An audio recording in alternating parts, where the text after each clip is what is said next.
So today I'm going to show you how to use your ReefBoxx on a whole nother level. We're going to be backing up a Wi-Fi router. Instead of using the power bricks like we use normally for our pumps, we'll be using a small ice cube transformer. Very small, plug in the wall, plug in your device style. Very easy. Everybody's familiar with these.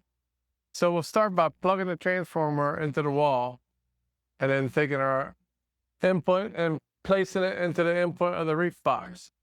Next, you'll take your battery and you'll plug your battery into the ReefBoxx. So in our case, our Wi-Fi router is 12 volts. They normally are either 12, 9, or 5 volts. So you may need to use a buck converter, which actually reduces the voltage instead of increasing it like I have shown you in the other videos. So a buck converter will drop the voltage normally from 12 volts to 9 volts to 5 volts, whatever voltage that you need.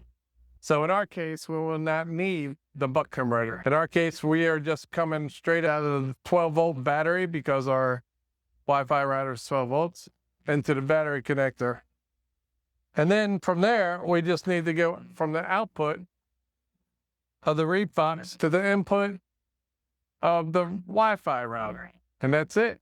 You're done. So pretty simple. Another easy way to use your ReefBoxx for other applications. There's so many different things to do with your ReefBoxx, and we're trying to cover them all. So if the power was to go out now, the ReefBoxx would continue to power your Wi-Fi router through your battery. So if you use a 100 amp hour battery, say, you would have a lot of backup time on a Wi-Fi router, depending on the power load of the Wi-Fi router. And then when the power turns back on, of course, everything just goes back to normal. I will place it on the whiteboard for you to see. In our next video, I'll show you how you can use the ReefBoxx 2 in order to back up a pump as well as a Wi-Fi router if you wanted to. Thank you again. I hope this helped, and I'll catch you on the next one. ReefBoxx Wi-Fi backup on the whiteboard.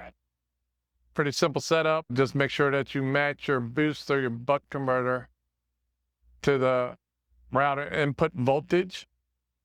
Most times it will be a buck converter because you'll be dropping the voltage instead of raising it. And it's not needed for the 12-volt application or the 24-volt application if you wire two batteries in series. So just another way to use your ReefBoxx. Hope you enjoy.